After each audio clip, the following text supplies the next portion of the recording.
Hey guys, GHAZZY TV here with another Path of Exile build guide video. In this one, we're finally getting the full-blown build guide video. We're actually covering the Cheerleader Dominating Blow Champion.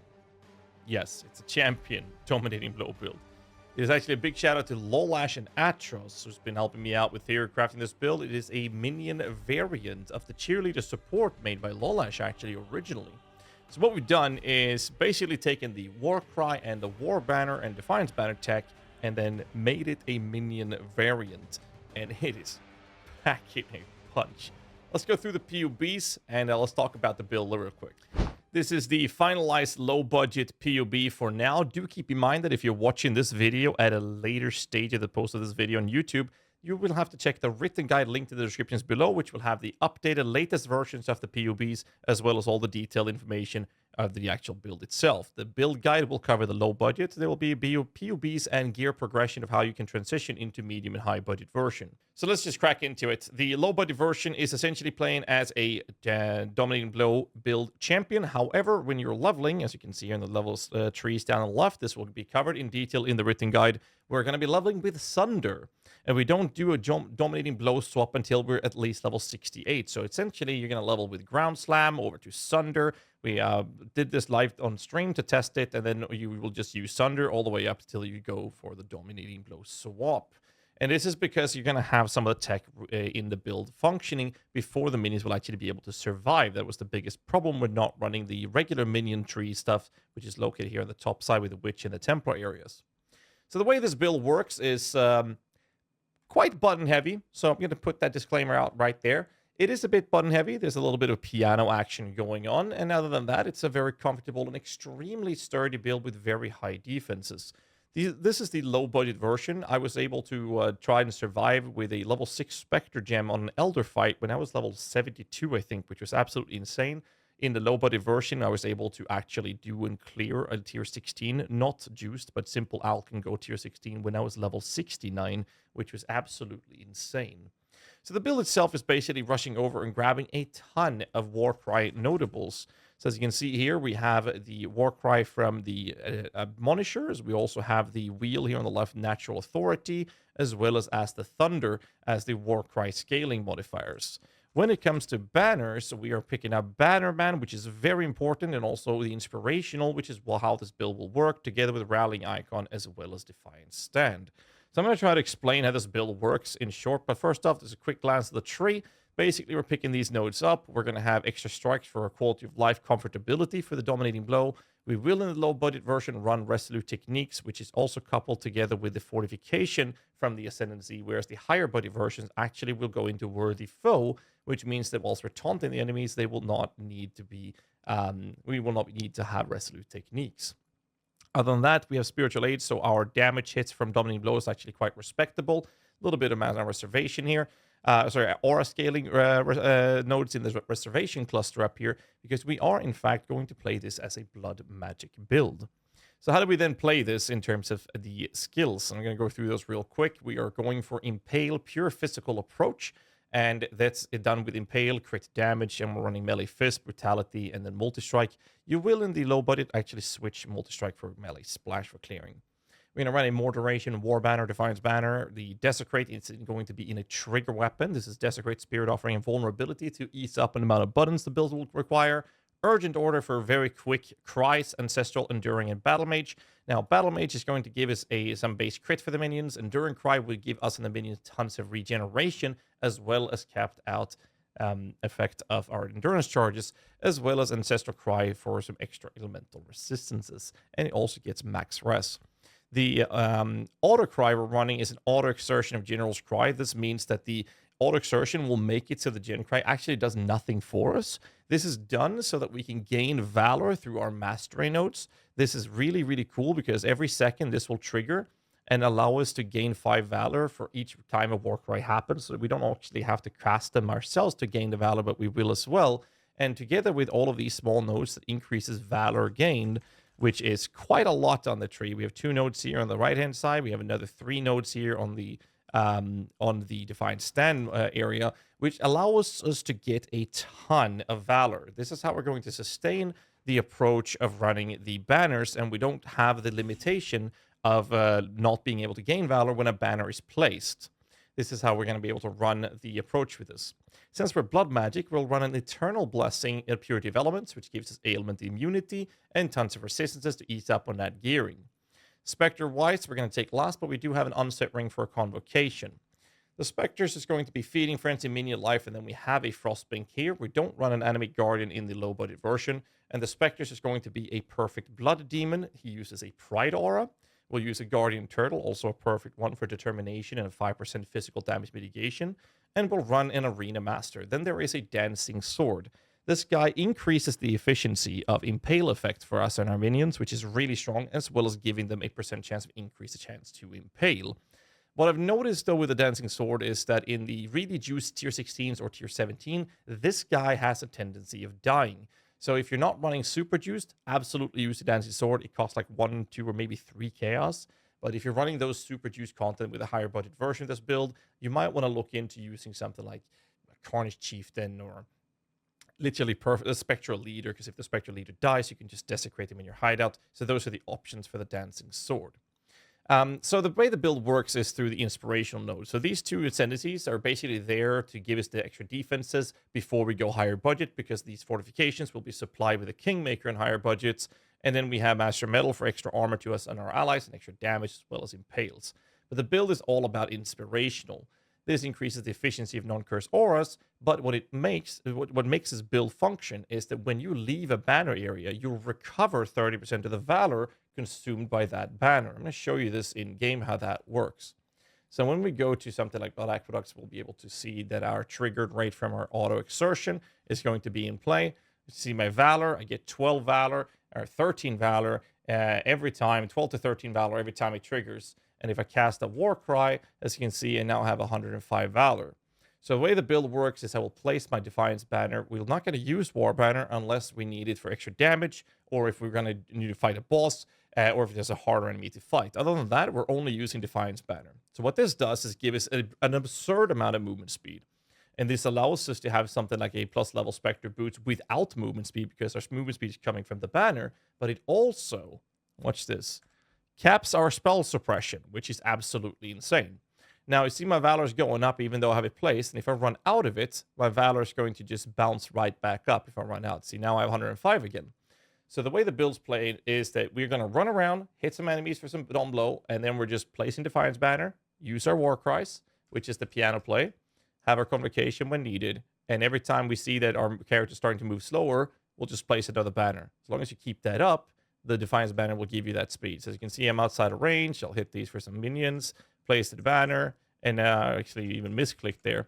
So you see, this is the build I'm playing right now is a little higher budget, but the movement speed is actually the same on low budget and medium budgets and high budgets.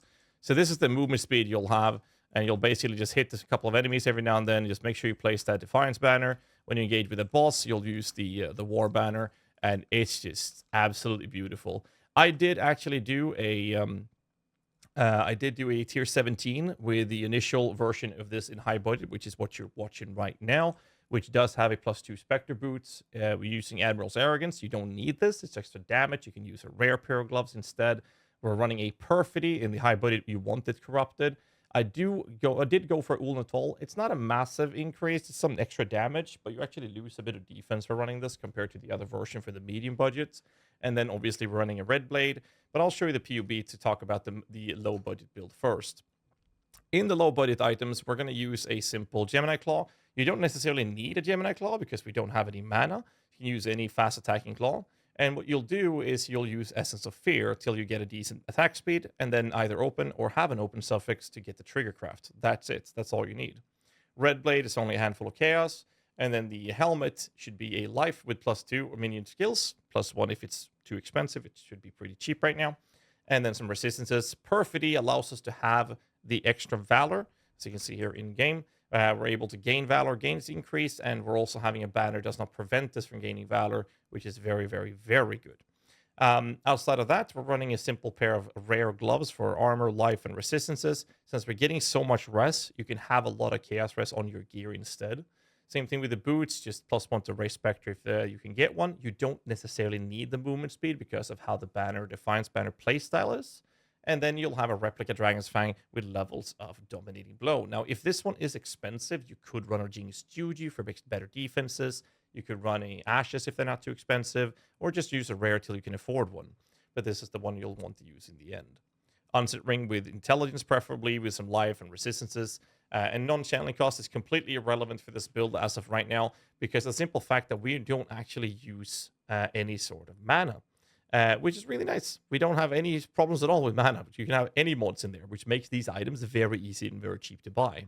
Some attributes, resistances, preferably attack and cast speed for your minions, which applies to us, so at least the attack speed does, thanks to the spiritual command.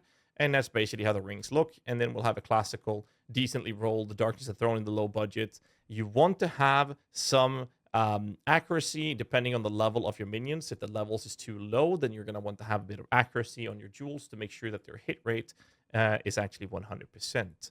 Outside of that, we're actually running 2 different life flasks in the low budget, Quicksilver Granite and a Basalt. You could run a Rumi's Concoction if you want to get some more block chance. Shouldn't really be needed, but that's an option for you to run with. And then the jewels is just life with extra minion damage, either physical damage, or you can run with minion damage when you use the minion skill recently. So that's the low budget build. Let me show you the medium budget PUB. The medium budget PUB is looking at a 22.3 million Shaper DPS with a significant better defensive layer or regenerating all our life. This is how we sustain ourselves. So map mods like Physical Reflect can be a bit rough until the Wake and Melee Physical is level 5, but also be wary of running maps with reduced life recovery, because that's going to basically completely cut off all your sort of regenerations effects from the build. Outside of that, the links are basically the same, running Woke Gems instead. We have the same banner, the same trigger weapons, the same cries, the same setup with the aura, same Spectres, except now we're moving minion life into our helmet so that we can enable an Animate Guardian.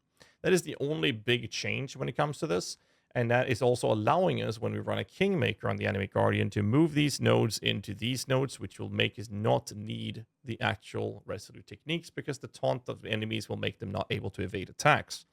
Other than that, the tree is slightly changed. We're cutting a few points here and there to make room for a large cluster. We made this a very cheap one, just 35.3 with a life roll preferably, and then a medium cluster to have increased armor, as well as permanent onslaught for our minions and ourselves to help out with even more speed for this build.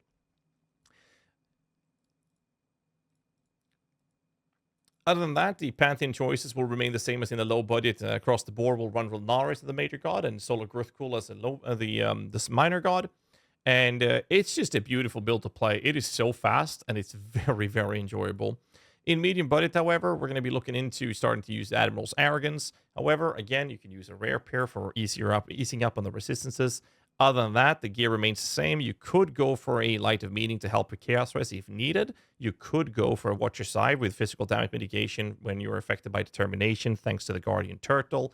You could also go for a not running this and have that covered in your gear, but you could also run for Corruptions on the Perfidy because of how cheap they are. When you go into the high budget, however, we're now going to humor the idea of running an Ulnatol's Vow if you'd like to. This does come at the cost of some defensive layers. We will definitely be running some Corruptions on the Perfidy. I think that a +2 to minions or duration with a +1 to Sock of the Gems is better, because at this point our Dawn Blow is already level 31, and scaling of minions above level 30 only is worth 50% of every level scaling before that. So you don't really need to push it higher than that. It's just a waste, and level 2 support gems would actually be more damage for you. This build's packing about 40 million DPS. This is how I cleared a Lycia tier 17, pretty juiced up, which you'll see here in this video. And it was really fun to do. I actually didn't know it was going to handle it at that initial stage, but we had a good time, and my current character in-game is level 90 when I did this, so plenty of ways to improve and scale this. And as you can see, the level of my gems are still far below what they should be when you're doing like tier 17 of that type of content with this type of build. But we had a good time doing so. What we're going to run in the Animate Guardian on the low budget is the classical setup for Animate Guardian. It's basically going to run Dying Breath, Leercast, Gruthkul. We have a Curse Glove with Windscreen Boots to allow that for a simple and feeble, just for lower damage taken. But when it comes to the higher budget version, we're suddenly going to change this quite a lot. We're going to run a Kingmaker for the crit multi, the Culling Strike, as well as the Fortification. we are going to be wanting an elevated helmet, preferably with nearby enemies taking increased physical damage. And then we also want to run an exploded chest piece with Glorious Blade, the Crusader chain. Doesn't matter which type of base it is, as long as it's Crusader influenced for the explosion mod, together with Gravebind. Now, Gravebind with a Corrupted Enfeeble is pretty cheap. You don't need Enfeeble. And if you skip the curse and hit on the Gravebind, then you can use other types of boots, like Legacy of Fury, to get more explosions out of it. But other than that, we'll run this if we want to have the curse from the build. In the high budget version, we're also going to be running a slightly different large cluster. In the high budget one, we are going to make sure there is a Chaos Rest in there to cap our Chaos Rest without needing to use Flask and whatnot. We will be wanting to run that Watcher side, preferably with reduced damage taken from crits. Like you saw me wearing in-game, having a Red Blade with further reduced damage taken from crits, which will also help quite a lot with the higher tier juiced up content. Obviously, a higher roll Darkness of the Throne, a better roll Jewels in general. Do keep in mind that this build will need a lot of intelligence. So early on when you're leveling, you might want to pick up some extra dex or intelligence early on. And when you're in the end game, you want to make sure you get those stats, such as putting some catalyst on your jewelries or running stats here. For example, the Unset Ring has some intelligence, and the Bone Ring here has dexterity. And if you need more, you always have the option of getting intelligence that you can put in a jewel on the Darkness and Throne as an example. I just noticed that this Darkness and Throne is not even perfectly rolled. So what we can do is have an even better roll on this for the high budget version as an example of that. So it's pretty fun. It's a really enjoyable build. However, like I said, this build is not for everyone. This build does come up with the downside of being very active. So to show you that, I'm going to show you how this looks. So to show you this, I'm going to do what I've been farming lately, which is juiced up Harbingers with all of the Harvey Scarabs. This is a pretty juiced up map, months of physical damage mitigation. We'll see how the damage feels versus these tanky enemies. And, it's a 37% pack size tier 16. Obviously, after this, I'll show you some footage of the tier 17 kill we did in this build, and I'll show you the playstyle. Essentially, what we're going to do, I actually lost my Dancing Sword, so I'm just going to run this with 3 Spectres in case you don't have a +2 level of Race Spectre to keep something realistic. So with this build, you want to use your War Cries, you want to place the Defiance Banner, and make sure you get your Dominating Blow. This is with blue altars. Do be careful with the blue altars so you don't end up getting less recovery. Look at my Valor. I basically cast my War Cries and now I have 49. So what I'm going to do is I'm going to run up to a pack of enemies, and then I'm basically just going to slam them with a Dominating Blow. And by doing that, I'll get my initial minions. And that's how we're going to start this whole approach with the build. Let's see. We do this. Put this up. I cast my banner. I'll Convocate, I hit the enemies, now I have my minions, and now I'm basically just going to cast the banner and go ham. I'm swinging my Dominating Blow a little bit. Oh, banner's down, great, I can cast it again. Use the War Cries when needed, and as you can see here, I'll cast the War Cries, place the banner, and I definitely don't need movement speed on my boots if I don't want to. So this is a pretty juiced up map. We'll see how it feels versus this content here. We'll have a capped out spell suppression. And our minions are absolutely just shredding. And this is the beauty of this build. So as you can see here, we have additional... Oops, actually turned off my banner. That's not good. Put that back on. So what we're going to do is look at the blue altars here. Additional projectiles, doesn't matter. We'll do this one. And when you're looking at content like this, you're actually able to place the war banner if you want to. As long as you keep track of never recasting your Defiance Banner, which I accidentally did twice there. So essentially, you can cast the War Banner here for more damage if need be. We're not going to. We're going to keep going. You can use Vol Dominating Blow to summon the Bobby Fires, as I like to call them. And they will basically just shred everything. They do stupid amounts of damage. And this is how the build is played. I can cast my War Banner here because I have enough Valor. My Defiance Banner is still kicking and screaming. War Banner is down. I'll cast another one because my War Banner, Defiance Banner is still in play, which I'll see down here in the bottom right.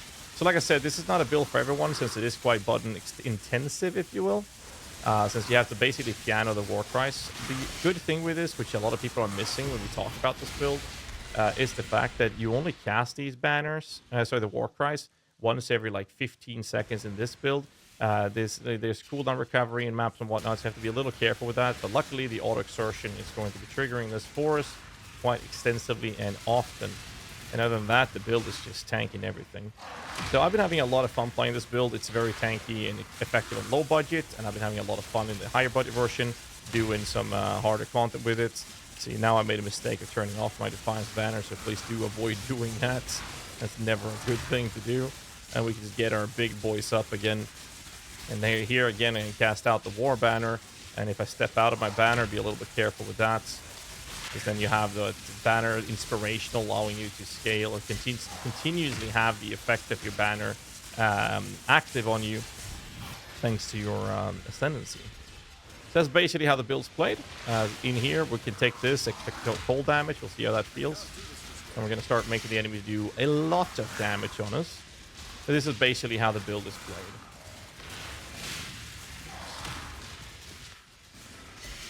Out of that. Need that.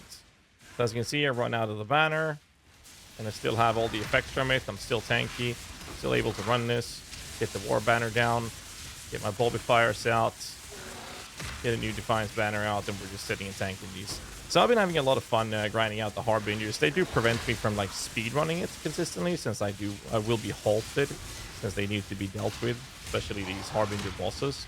But dying is not something I need to worry about.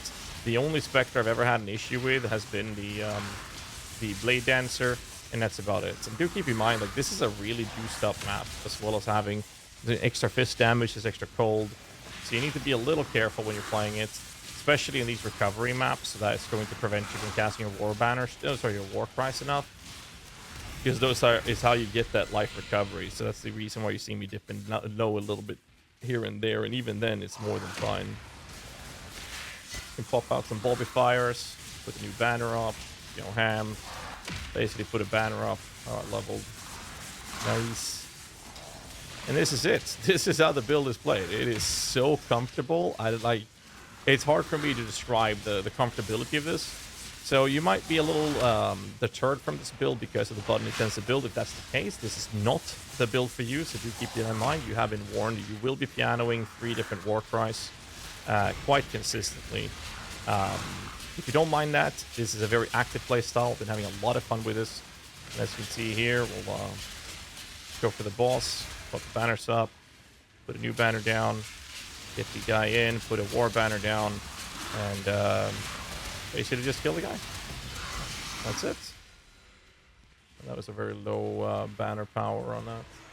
Get the war cries up, get the speed bonus, have fun. That's basically it. It is so ridiculous. So this is basically how the build's played. So we did do a tier 17 with this build in high budget, of course, in this case, like I said before. And we did Lycia, which in my opinion is one of the worst ones for minion builds in general. Maybe the Abomination bosses, because of how insane they get in the time frame where they get ghosted. They're absolutely cracked at that point. A little scary for anime guardians, so do be careful on that. But Lycia, I think, is the worst one for me, at least. And this build was just tanking everything. I genuinely thought I was going to need a bit more levels to ramp up my defenses to be able to handle it. But it actually handled Lycia with ease. The map itself was very comfortable to run as well. The build did exactly as advertised. It tanked everything. It was speedy. It was comfortable. You use your Defiance banner, as I've shown here in the gameplay footage, and just went absolutely crazy with it. Again, I would want to shout out Lolash, as well as my right-hand man with my written guys, Mr. Atros, for helping me out with the theory crafting this build. Been having a lot of fun, and recently we've been working on a Chieftain enemy weapon build, which is something we're going to see a lot in this video, on this YouTube channel, with videos coming up very soon. But I hope you guys enjoy this build. Like I said before, if you do like this type of content, make sure you hit the like button, subscribe for more content. We're very close to 100,000 subscribers. And make sure you check out the written guide linked in the descriptions below. That one will house the latest updated PUBs and will be kept updated on a consistent basis for every league. And that's about it. Hope to see you next time. Till then, stay safe. Keep rocking.